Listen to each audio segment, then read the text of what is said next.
Hey everyone, आज हम start करेंगे हमारे इंडिया के मैप के बारे में। तो उसका थोड़ा सा इंट्रोडक्शन से स्टार्ट करते हैं। सबसे पहली चीज़, हमारे देश का नाम है इंडिया, या उसे कहते हैं भारत भी।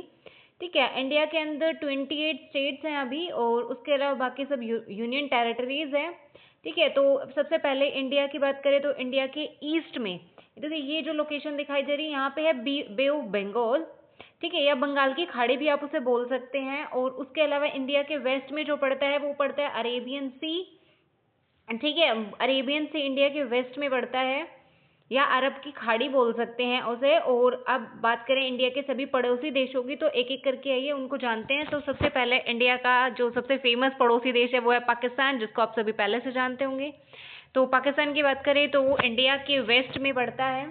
ये है पाकिस्तान, जो हमसे इंडिया से डायरेक्ट बॉर्डर शेयर करता है, जबकि अफगानिस्तान पाकिस्तान के जस्ट ऊपर पड़ता है, इंडिया से डायरेक्ट बॉर्डर शेयर नहीं करता है। ये इंडिया के उस पार्ट से बॉर्डर शेयर करता है जो कि पाकिस्तान ने ऑक्यूपाई किया हुआ। पीओके से अफगानिस्तान बॉर्डर शेयर करता है, डायरेक्ट बॉर्डर शेयर नहीं करता है। उसके बाद में हमारा बहुत ही प्यारा सा पड़ोसी देश है नेपाल एंड चाइना।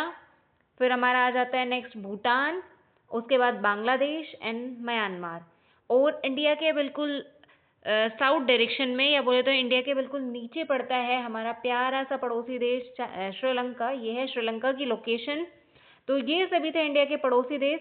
एक बार फिर से उनका नाम याद करें तो पाकिस्तान सबसे पहले, फिर Afghanistan, and then China, Nepal, Bhutan, Bangladesh, Myanmar and Sri Lanka. ये सभी वो देश है जो इंडिया से बॉर्डर शेयर करते हैं। ठीक है, और इंडिया और श्रीलंका को अलग करने वाली, या फिर इंडिया और श्रीलंका को एक करने वाली जो स्ट्रेट है उसे बोलते हैं, देखो ये अभी आपको मैप में दिख भी रही होगी, पाक स्ट्रेट। ठीक है, ये इंडिया को श्रीलंका से अलग भी करती है, ये भी बोल सकते हैं, प्लस ये इंडिया को श्रीलंका से जोड़ती भी है।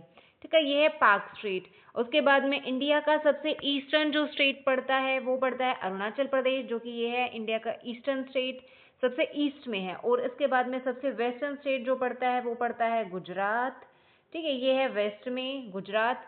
और इंडिया के सबसे नॉर्थ में जो पड़ता है अभी के टाइम पे लद्दाख पड़ता है, और सबसे साउथ में पड़ता है तमिलनाडु। ठीक है, ये इंडिया के सबसे साउथ में पड़ता है। और अगर ये था लैंड बॉर्डर के एरिया में, अगर लैंड बॉर्डर को ना देखा जाए तो इंडिया के सबसे साउथ में पड़ता है अंडमान निकोबार आइलैंड।